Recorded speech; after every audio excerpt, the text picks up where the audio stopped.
Ciao amici del bosco, in questo video impariamo ad accendere il fuoco, a fare i vasi d'argilla e a tirare con l'arco. Ci mettiamo con le spalle al vento e la magia avviene. Tutto ciò di cui ho bisogno è già tutto quel che ho.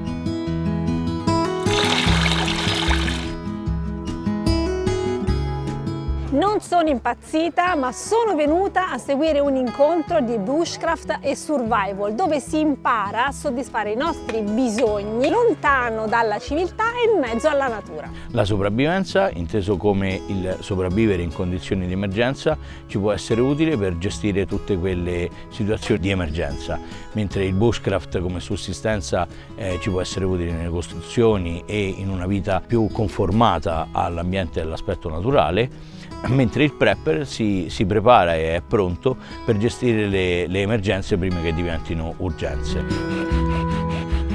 Controllare il fuoco è una delle più grandi conquiste dell'uomo. Oggi lo accendiamo facilmente con un accendino, con un fiammifero, ma possiamo farlo in maniera altrettanto semplice anche con 2 pezzetti di legno. Noi insegniamo l'accensione del fuoco come elemento naturale e indispensabile alla sopravvivenza. Ricordiamo che in Italia, oltre il 15 giugno, non è permessa l'accensione dei fuochi nemmeno su terreni privati e qualsiasi azione di accensione dei fuochi o fiamma libera è punita per legge. Lo insegniamo per essere utilizzato quando ci siano e sussistano le condizioni di estrema necessità. Si parte dal piolo. Fondamentalmente il piolo adesso io sto utilizzando alloro come essenza. Si creano 2 punte, ok? Una non troppo acuta e una invece che deve essere acuta. Perché? Il concetto qual è? Che qui deve fare parecchia frizione, invece qua al contrario meno frizione possibile. Come vedete qua avevo già fatto 2 fuochi, quindi ho già utilizzato. Il legno va a ruotare all'interno talmente veloce che per l'attrito si riscalda e crea una piccola brace che si va ad accumulare proprio all'interno dell'intaglio qui. Ora andiamo a vedere un po' passo passo come fare queste cose. Io in pratica nella basetta ho già creato con il coltello un forellino, diciamo un invito in cui vado a controllare. Ecco, questo in pratica deve fare questo movimento qui, deve ruotare all'interno. Durante la frizione vedrete che affonderà il piolo nel legno perché andrà a consumarlo. Tutta quella polvere che si consumerà per l'attrito si trasformerà in una brace. Questo adesso io sto utilizzando il nocciolo in questo momento. In base al legno ci metti meno energia o più energia. Faccio mezzo giro e faccio capitare il piolo all'interno in questo modo. Ok? Ora si può usare un sasso, si può usare un altro legno. In questo caso io sto utilizzando un supporto con un cuscinetto. Questa che faccio è la preparazione per l'accensione. Blocco con il piede sinistro, mi metto più comodo. Cosa faccio? Io comincio a fare questo lavoro qui con calma, senza fretta, ma all'inizio è più una questione di preparazione. Già fa fumo, ma ancora siamo lontani dall'accensione vera e propria. Questa è solo una preparazione, ricordiamoci. Ok, ci fermiamo e vediamo che abbiamo creato, io lo chiamo l'occhio del fuoco, che sarebbe questo qui. Sarebbe l'accoppiamento perfetto tra i 2 legni. Con il coltello vado a creare un intaglio, un'apertura dove la brace possa uscire. Quindi piano piano, con il coltello,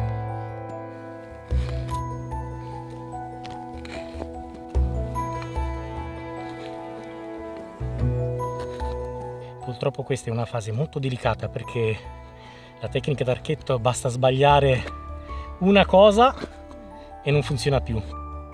E bisogna arrivare con la punta della V fino al centro del cerchietto. Perfetto, vedete? In questo modo. Si inizia piano, si sfrutta tutta la corda dell'archetto, si fa un po' di pressione.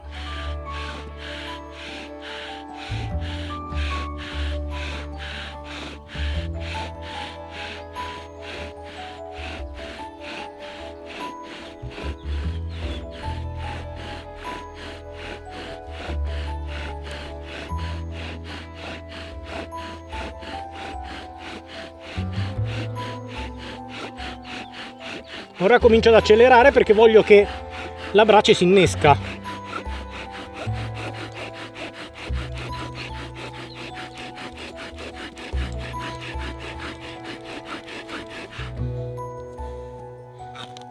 Ora, se tutto va bene, se continua a fumare oltre i 15 secondi, vuol dire che c'è la brace, anche se non la vediamo. Però il fumo è un indicatore. Vedete? Io penso che già ci siamo. Quindi con estrema cautela togliamo il piede, con calma, perché questa è una fase molto delicata. Ruotiamo, facciamo cadere il resto della polvere che si è accumulata sopra la basetta. Ok. Ora ci soffierò appena giusto per farvi vedere che in realtà la brace c'è.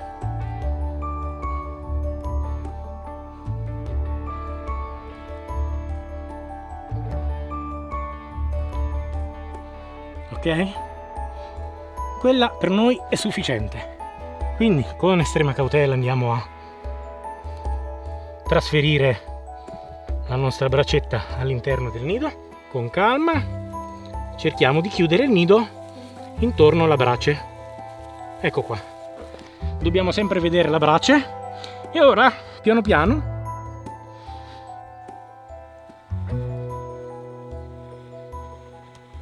ci mettiamo con le spalle al vento.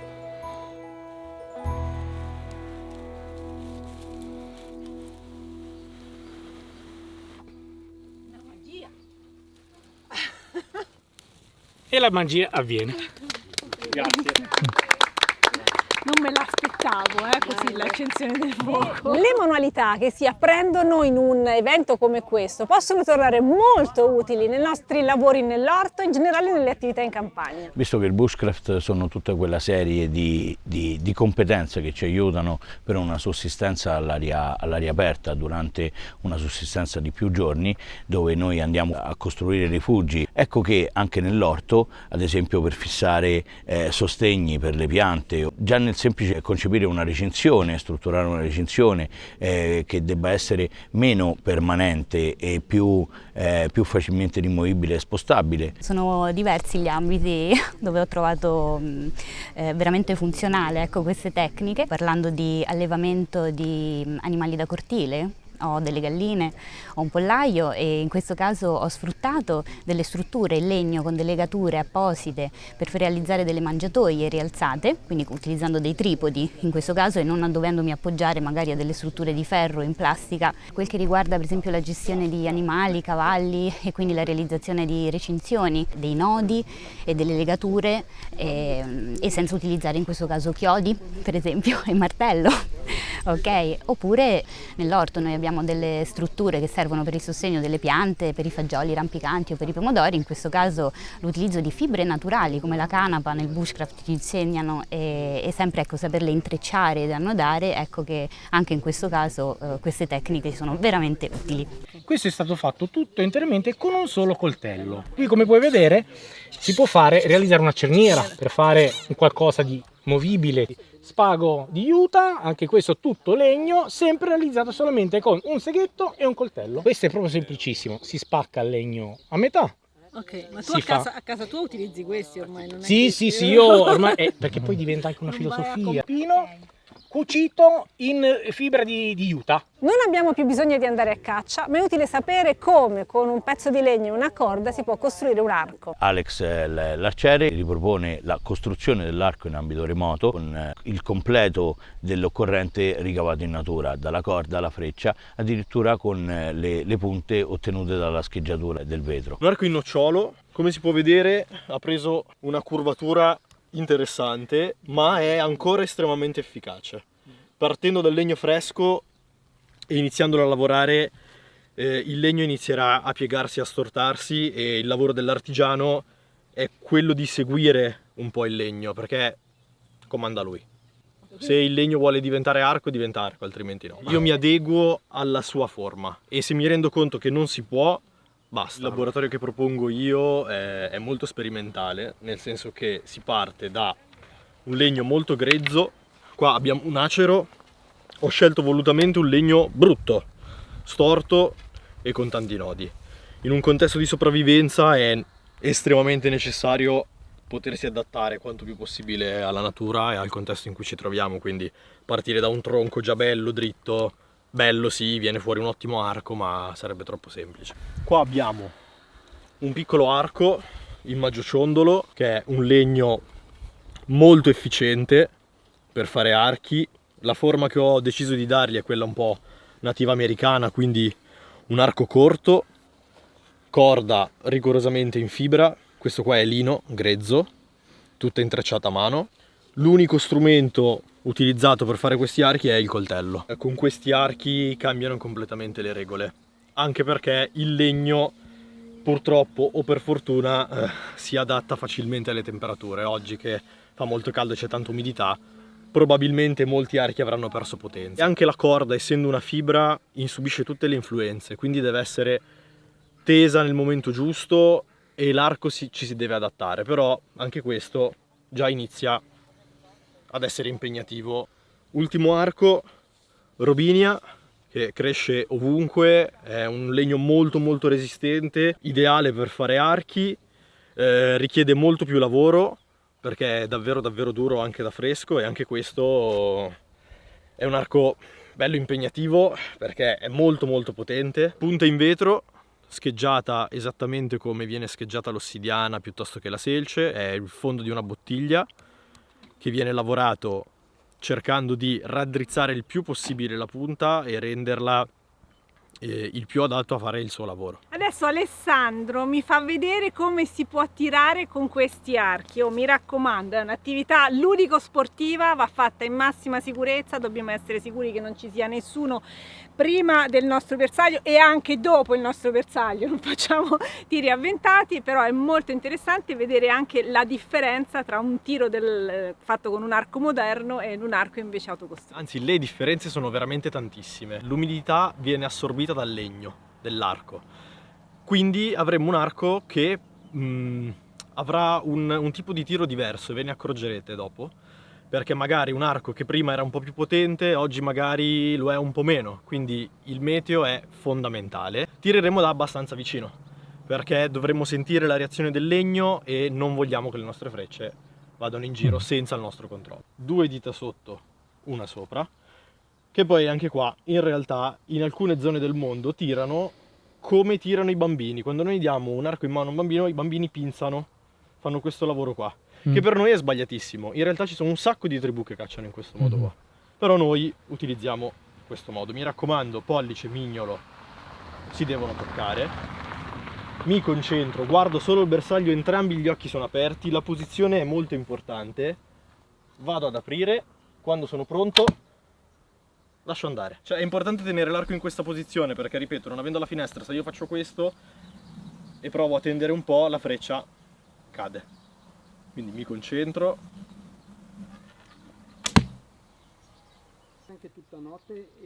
È utile sapere se la nostra terra è ricca di argilla oppure no per sapere come coltivarla, ma l'argilla che si trova nella terra ci può servire anche per fare dei vasi e non è così difficile. Più l'asciughi più diventa ottima per essere impastata, alla fine diventa così, diventa argilla buona per fare qualsiasi cosa.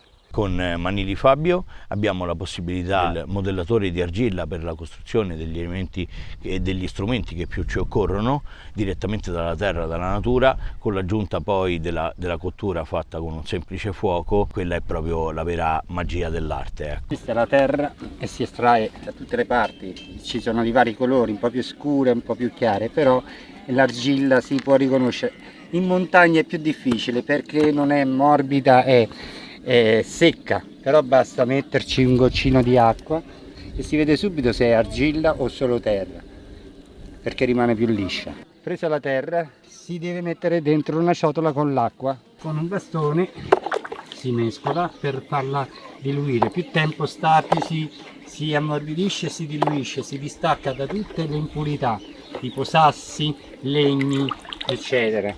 Una volta fatto questa cosa qui, per essere passata ho fatto un setaccio artigianale fatto con legni recuperati in montagna, ginestra, perché deve filtrare un po' di più del normale.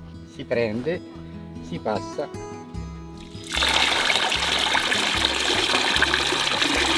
rimangono tutte le impurità sopra e l'argilla, solo l'argilla va insieme con l'acqua dentro alla ciotola che è stata fatta. Queste sono tutte le impurità che erano dentro l'argilla.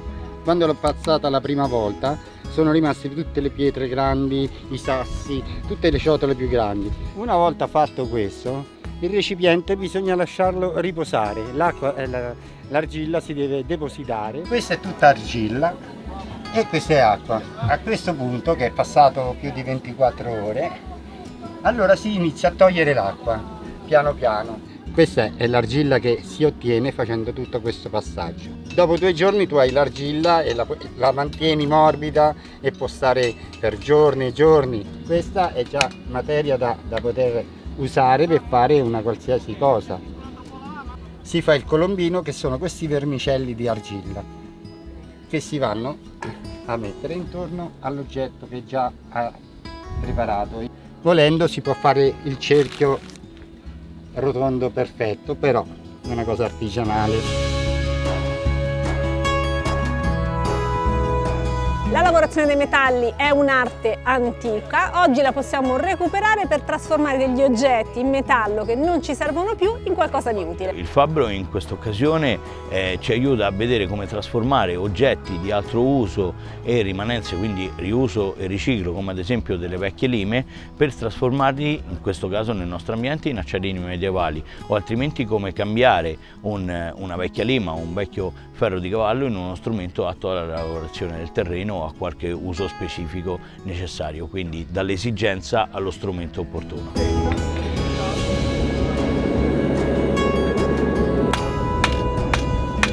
Hai proprio pochi secondi per lavorarlo, per martellarlo.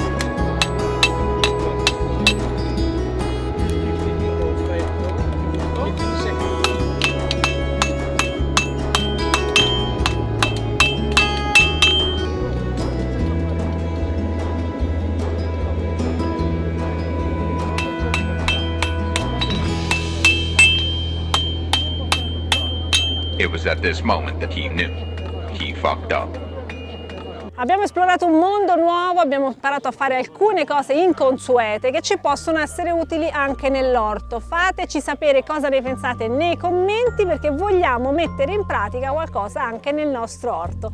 Grazie di aver visto il video, mettete un like se volete e ci vediamo al prossimo. Ciao! Ho trovato questo e ciò che rimane. Adesso ci possiamo riscaldare al fuoco. Ci voleva un po' di caldo del fuoco.